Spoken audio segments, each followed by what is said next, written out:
নমস্কার, মিশন ইম্পসিবলের একদিন স্বাগতম টু আওয়ার কারেন্ট ব্লগ। আবার একটা ব্লগ। আজকে সবজিটা আবার অন্যরকম, ঠিক আছে। আমি খুব সেজে গুজে ব্লগ করা একদম পছন্দ করি না। যেদিন ঘুরতে যাচ্ছি কিচেনে আমি যেরকম থাকি সেটাই তোমাদের সামনে নিয়ে আসার চেষ্টা করি, ঠিক আছে। একদম একদম পরিপাটি কিচেন নয়, আগেই বলে দিচ্ছি। এখনো পর্যন্ত কেউ তাই নিয়ে সমালোচনা শুরু করেনি, কিন্তু করতেই পারে। সো বলে দিলাম, আমাদের প্রত্যেকের কিচেন যেরকম হয় আমারটাও তাই। শুধু তোমরা ম্যাক্সিমাম এই পেজটা মানে ইউটিউব চ্যানেলটা সাবস্ক্রাইবাররা ম্যাক্সিমাম ফ্রম ইন্ডিয়া, আমি ফ্রম কাতার। এটাই হচ্ছে ডিফারেন্স। ইয়েস, কাতারের এই যে একটা বাঁধাকপি, আজকে হচ্ছে বাঁধাকপির সবজি, ঠিক আছে। এটা খুব অন্যরকম রান্না, ঠিক আছে। চলো আমার সাথে সাথে তোমরাও করতে থাকো, দেখতে থাকো। দেখা হচ্ছে, আমি পরেরটা দেখাতে থাকছি, ঠিক আছে। সোজাসুজি একদম আমি রান্নায় চলে যাচ্ছি, ঠিক আছে। বাকি মিশন ইম্পসিবল কি অ্যান্ড কি বৃত্তান্ত সেটা আস্তে আস্তে ক্রমশ রান্না করতে করতে জানাবো তোমাদের, যারা জানো না তাদের জন্য। আর যারা জানো তারা অবশ্যই লাইভগুলো দেখো। ইয়েস, বাঁধাকপিটা জাস্ট বার করে নিয়েছি। এবার আমি এটাকে ছোট ছোট করে কুচিয়ে নেবো, সেটাও তোমাদের দেখিয়ে দিচ্ছি। না, এই ছুরিটা একদম ধার নেই, এটা দিয়ে হবে না, এটা দিয়ে করতে হবে।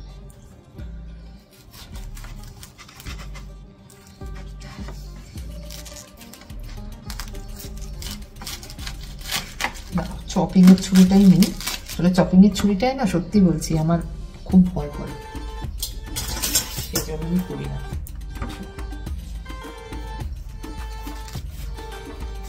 বাঁধাকপি একটু শক্ত তো, তাই একটু ফোর্স দিয়ে কাটতে হবে। আবার বলছি, কে কোথা থেকে দেখছো? না, আমার সত্যি এটাতে অসুবিধা হয়, আমি এটাতে করবো না। আমি নর্মাল করে একটু টাইম নিয়ে করি। তোমরা কে কোথা থেকে দেখছো সেটা অবশ্যই ব্লগটা শেষে জানাবে, আমরা দেখতে চাই, শুনতে চাই।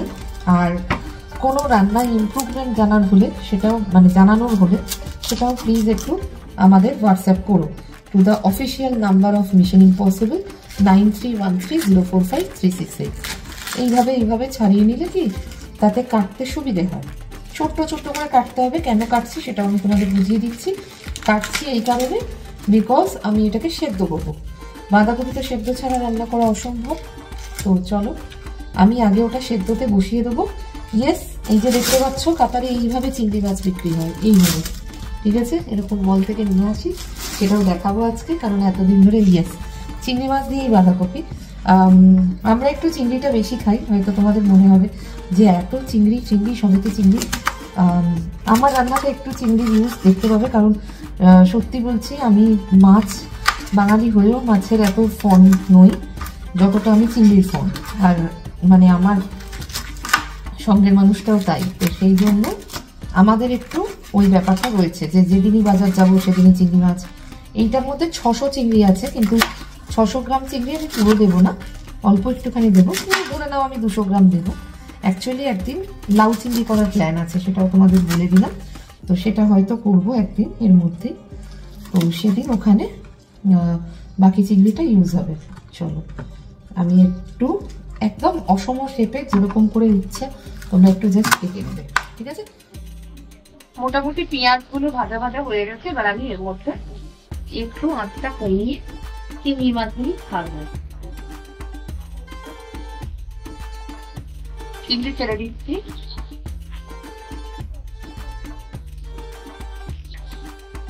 চিংড়িগুলো খুব ভালোভাবে ভাজতে হবে, একটু লাল লাল হবে এরকম জায়গায় নিয়ে নিতে হবে চিংড়িগুলো।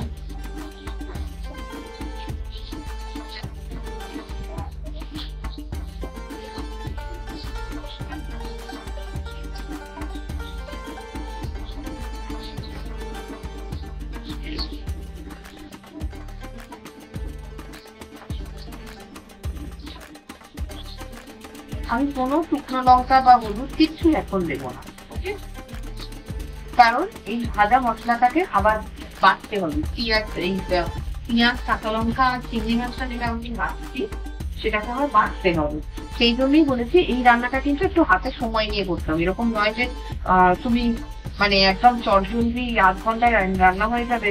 আমি ম্যাক্সিমাম রান্নাই সেরকমই করি, যেটা খুব চটজলদি হয়ে যায়, কিন্তু এটা একটু সময় লাগবে। কারণ এটা এই যে ভাজার পর সেটাকে ঠান্ডা হতে দিতে হবে, ওকে, না হলে তো তুমি ইস্ত্রিতে ঘোরাতে পারবে না জিনিস, তাই না? বাড়তে হবে। তো চলো দেখতে থাকি। আমরা এটাকে নামিয়ে ঠান্ডা করতে দেবো, তারপর আবার ফিরে আসবো। একটু ভাজা হোক। চলো পেঁয়াজ, আমি এবার পেঁয়াজটা কাটতে থাকছি। পেঁয়াজটা ভাজা ভাজা হবে। এই রান্নায় কিন্তু কোনো পেঁয়াজ বাটা ইউজ হবে, মানে ডাইরেক্ট বাটা যেটা আমি বেটে রাখি সেটা ইউজ হবে না।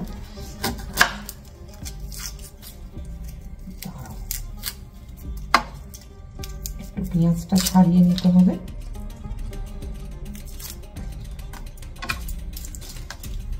এই রান্নাটা একটু সময় সাপেক্ষ, কারণ একটু অন্যরকম জিনিস, অন্যরকম টেস্টের একটা রান্না।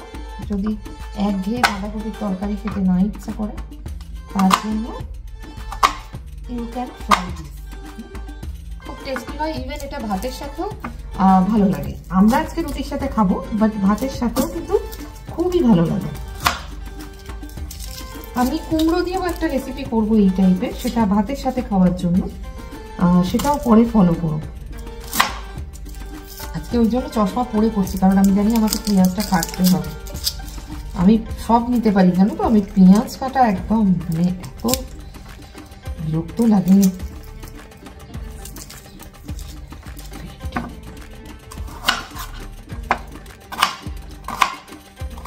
বেশি মিহি করার দরকার নেই, কারণ ভাজা হবে, এমনি গুটিয়ে যাবে। চলো আমি দুটো কাঁচা লঙ্কা কেটে চোখটাকে মুছে জাস্ট চলে যাই কড়াতে। চলো, এখানে তো মোটামুটি এটা ফুটছে, এটা ফুটুক। এবার আমি কি কি করবো সেটা প্রিপারেশনটা করে নিলাম। চলো সেটা দেখে নাও।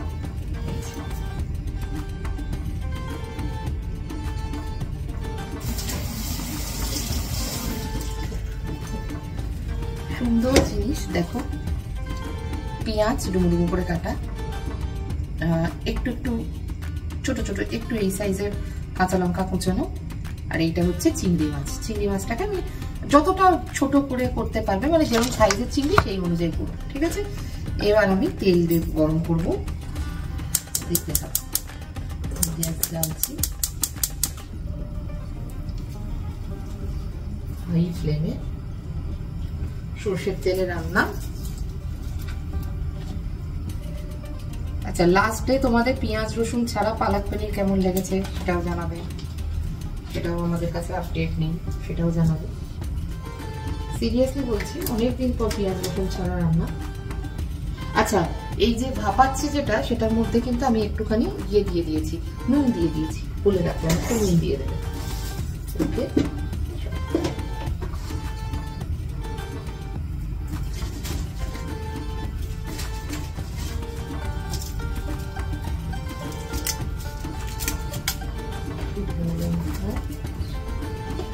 তেজপাতা, একটুখানি জিরে দিলাম,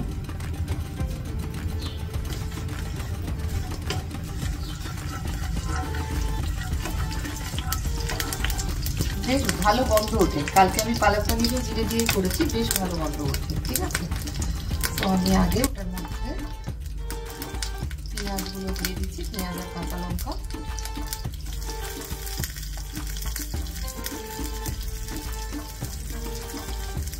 পেঁয়াজ আর কাঁচা লঙ্কা, আগে পেঁয়াজ কাঁচা লঙ্কাটা একটু ভাজা ভাজা হয়ে যায়।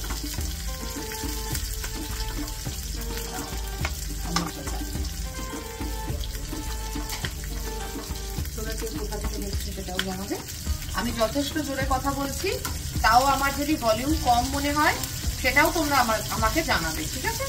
আমি মোটামুটি, আর এই যে জানাবে বলছি, কমেন্টসে কিছু জিনিস ওপেন বলা যায় না। যদি কিছু সাজেশন থাকে সেটা 9313045368 হোয়াটসঅ্যাপ করো। এটা মিশন ইম্পসিবলের অফিসিয়াল নাম্বার, ঠিক আছে? আমি পেঁয়াজটা ভাজা হতে হতে এটা বলে দিই যে মিশন ইম্পসিবল কি। হয়তো অনেকেই চেনো না, জানো না, হঠাৎ করে এই ভিডিওটা সামনে আসছে, সেই জন্য দেখছো, হয়তো রান্নায় ইন্টারেস্ট আছে তাই দাঁড়িয়ে গেছো। তো তাদেরকে বলছি, মিশন ইম্পসিবল হচ্ছে একটা Facebook buying selling group. Yes, যার সদস্য সংখ্যা হচ্ছে 2,74,600, আর সেটাও মোস্ট ইম্পর্টেন্ট যেটা, যে এই 2,74,600 জন যে আছে, সেই 2,74,600 জনই হচ্ছে মহিলা। পুরো টিমটা পরিচালনা করে মহিলা। আমি হচ্ছি অ্যাডমিন। এখন আমার মুখটা দেখতে পাচ্ছ না, কিন্তু ব্লগের শুরুতে দেখে নিয়েছে, তো আমাকে ওখানে তোমরা দেখতে পাবে। আর তার সঙ্গে আমার 3 জন মডারেটর আছে যারাও মহিলা। পুরো ব্যাপারটাই মহিলা ড্রিভেন অ্যান্ড মহিলারাই জানে। আমি ইচ্ছা করেই মানে আগে প্রিপারেশনটা বানিয়ে রাখিনি, পুরোটাই তোমাদের সামনে বানাবো ভেবে আমি ইচ্ছে করেই করেছি সেটা। কারণ সবটা এই বাঁধাকপি জিনিসটা না সেদ্ধ হতে একটু বেশি সময় লাগে, ঠিক আছে? তো সেই জন্য মানে শক্ত তো, ওটা একটু সময় লাগবে। তো ততক্ষণে আমার বাকি প্রিপারেশনটা রেডি হয়ে যাবে, ঠিক আছে? ওকে, চলো। বেশ ভালো রকম পেঁয়াজ লাগবে, 2খানা মাঝারি সাইজের পেঁয়াজ। বাকি ইনগ্রেডিয়েন্টসগুলো দেখতে থাকো, চলো। আমি একদম রেডি। এইটা একদম ভাপিয়ে নিয়েছি, ভাপিয়ে নামিয়ে নিয়েছি। এইটা হচ্ছে চিংড়ি অ্যান্ড পেঁয়াজ, কাঁচা লঙ্কা, পুরো যে ভাজাটা ওইটাকে ঠান্ডা করে নিয়েছি, ঠিক আছে? এটা সময় লাগবে পুরো রান্নাটা কমপ্লিট হতে। আমি প্রথমে বাঁধাকপিটাকে বাটবো, ঠিক আছে? বাঁধাকপিকে মিক্সার গ্রাইন্ডারে দিচ্ছি, কারণ ওটা যেহেতু আমিষ, ওটা পরে করবো, এটা আগে করবো। দুটোকেই বাটতে হবে, তো আলাদা আলাদা করে আমরা বেটে নিই। দেখতে থাকো নেক্সট কি হয়। চলো, আজ আমি মোটামুটি 3 জনের মতো বানাচ্ছি, এই 4 জনের মতো বানাচ্ছি, ঠিক আছে? কারণ কালকে আমাদের একটু বেরোবার প্ল্যান আছে, মানে বাজার করতেই যাবো। সো এসে আর আমার ইচ্ছে করবে না রান্না করার, দ্যাটস ওয়াই। তো চলো, আবার একই রকমভাবে আমি সরষের তেল দেবো। আগে আমি এখানে বাঁধাকপিটাকে ভাজতে দিয়ে আমি চলে যাব ইয়ে করতে, চিংড়ি মাছটাকে রেডি করতে, ঠিক আছে? চিংড়ি মাছটা এখনো বাটা হয়নি। তেলটা একটু গরম হোক, একটুখানি তেলটা গরম করে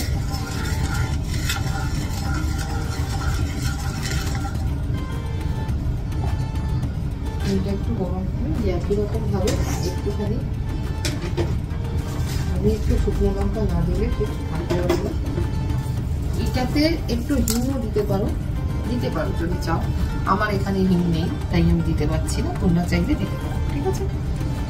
এবার আমি বাঁধাকপিটা দিচ্ছি।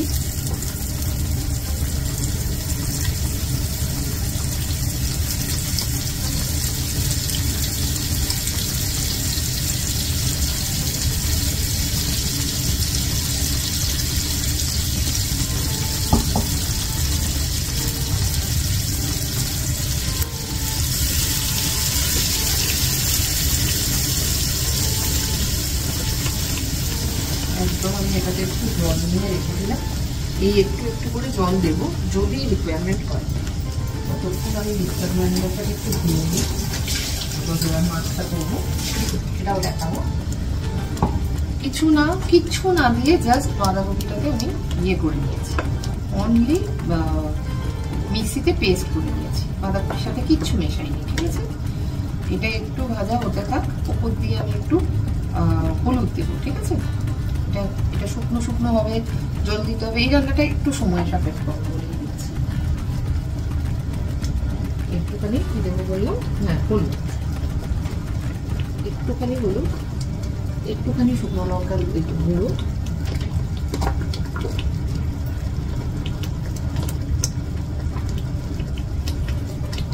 নুন আমরা এখন দেবো না, চিংড়িটা মেশানোর পর, কারণ চিংড়িটাতে নুন নেই। বাঁধাকপিতে তবু আমরা যখন ইয়ে করেছি কি বলে ওটাকে ফুটিয়েছিলাম, তখন আমরা নুন দিয়েছিলাম, ঠিক আছে? সো এই হলুদটা দিয়ে দিলে ওটার একটু বাঁধাকপির যে একটা অদ্ভুত টেস্ট থাকে না তেলের সঙ্গে, সেই টেস্টটা কিন্তু একটু মরে যাবে, এইটুকু আমি করতে পারি, ঠিক আছে? চলো, এটা এদিকে হতে থাক। আমি একদম মিডিয়াম আঁচে রেখে দিলাম, এটার মতো হোক। ততক্ষণ আমরা ওপাশে চলে যাই চিংড়িটা রেডি করতে। চলো, মোটামুটি বাঁধাকপির জল শুকিয়ে যাচ্ছে, মানে বাঁধাকপির এই পেস্টটা, তো ওটা শুকাতে থাক। এবার আমি চিংড়ি মাছটা এর মধ্যে দিয়ে দেবো, ঠিক আছে? মিক্সার গ্রাইন্ডারের ওই বাটিটার মধ্যেই রেখে দিয়েছিলাম চিংড়িটা, মানে চিংড়ি অ্যান্ড ওই পুরো পেস্টটা দেখতেই পাচ্ছ কিরকম কি জিনিসটা।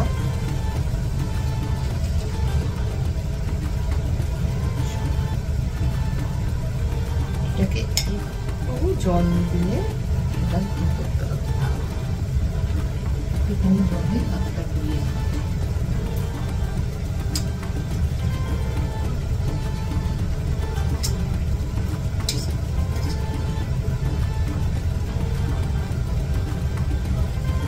খেতে প্রচন্ড অন্যরকম হবে। মানে আমি অ্যাটলিস্ট তোমাদের এতদিন ধরে যতগুলো রান্না দেখিয়েছি তার থেকে প্রচন্ড টেস্টে অন্যরকম। দেখতে পাচ্ছ মশলাপাতি সবই অন্যরকম। সো এটাই হবে। আমি পুরো গুলিয়ে দিয়ে দিলাম, সো দ্যাট পুরোটা এর মধ্যে পড়ে যায়।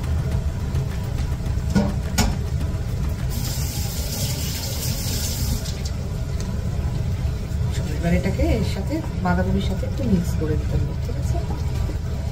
বাঁধাকপির সাথে যেই এটা মিক্স করবে সঙ্গে সঙ্গে দেখবে এটা আরো আঠা আঠা হয়ে যাচ্ছে, কারণ চিংড়িটার মধ্যে বিন্দুমাত্র জল নেই। এটাকে একদম একসাথে মিক্স করে দিতে হবে।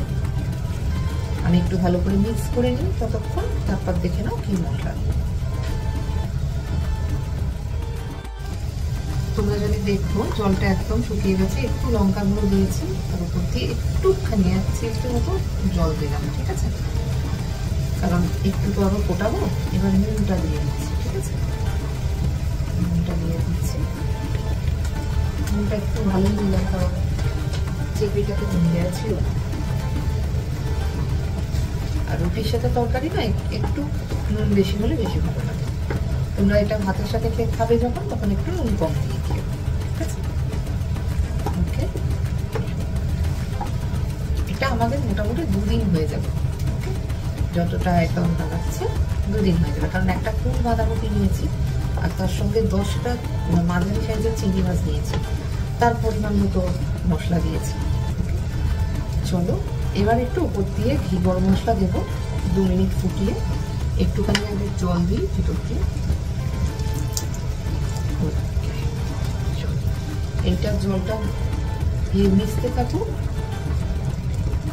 সেটা শুকোতে থাকুক ততক্ষণ, একটু এটা হোক পাকুক, দেন আমরা ঘি গরম মশলা দিয়ে নামিয়ে দেবো।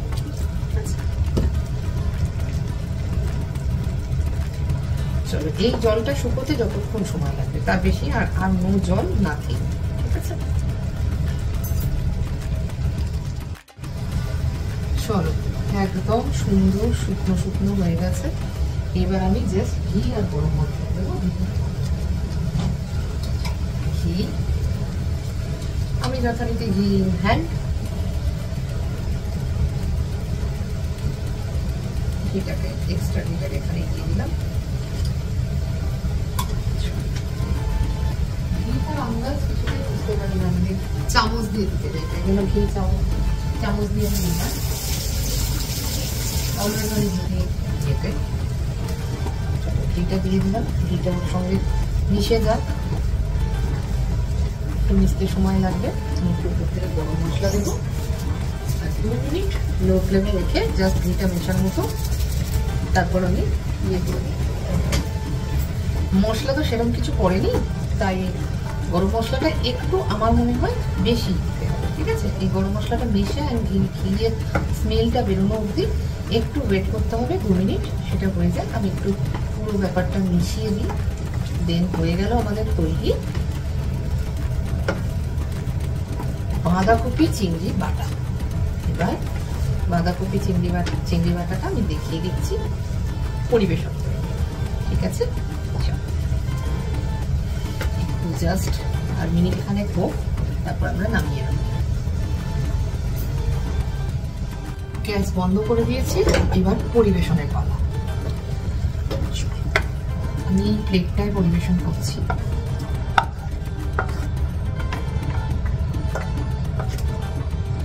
কারণ আজকে মোটামুটি আমার ওই ছোট্ট বাটিটা করবেও না, আর আজকে একটু ইচ্ছে ছিল আমি একটু হোয়াইট প্লেটে সবার মতো পরিবেশন করব। তো তোমরা একটু দেখতে থাকো আমার হোয়াইট প্লেটে পরিবেশন। দেখতে পাচ্ছ চারদিক দিয়ে এখনো একটু একটু জল আছে, ওই জলটাকে যত শুকোবে তত ভালো হবে, কিন্তু আমি সত্যি বেশি শুকোনোর রিস্ক নিলাম না। তো এইটা আরামসে আমাদের দুদিনের তরকারি হয়ে যাবে। আমি শুধু একটু সুন্দর করে রেখে বাঁধাকপি চিংড়ি এটাকে গার্নিশিং এর জন্য আমি উপর দিয়ে দুটো এরকম চেরা কাঁচা লঙ্কা দিয়ে দিলাম, ঠিক আছে? জিনিসটা দেখতে ভালো লাগবে। তো তোমরাও যদি এরকম নতুন নতুন রান্না দেখতে চাও, kindly join our YouTube channel the mission impossible YouTube channel, Facebook group সব জয়েন করতে পারো, অ্যান্ড জয়েন করে সাবস্ক্রাইব করে দিও, ফেসবুকের পেজগুলোকে ফলো করে দিও, ঠিক আছে? এই যে দেখতে পাচ্ছ সাইড দিয়ে জলটা বেরিয়ে যাচ্ছে, ওই জলটা বের করার জন্যই আমি প্লেটে সাজালাম অ্যাকচুয়ালি, ঠিক আছে? এটা দেখতে খিচুড়ি লাগছে, বাট ইটস নট খিচুড়ি। খেয়ে দেখো, খেয়ে আমাকে ফিডব্যাক দিও।